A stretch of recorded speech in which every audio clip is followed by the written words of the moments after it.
Alright, we're at the safe zone setting, the work positions of the X and Y coordinates. And we're just going to move the table and the saddle back and forth on the X and Y axes.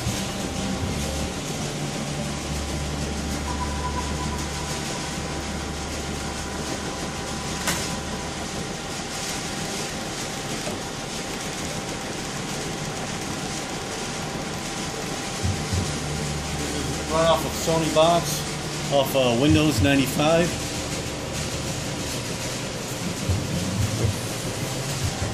Alright, we're just going to use the first control panel and control the spindle.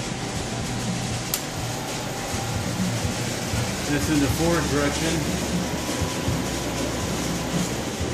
And in reverse direction. And it's a variable speed.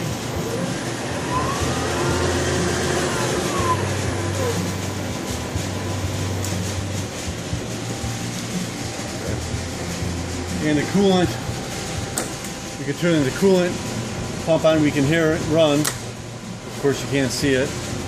The knee up and down doesn't work through this control box, but manually we can push the contactors in the box forward and reverse and have the knees go up and down.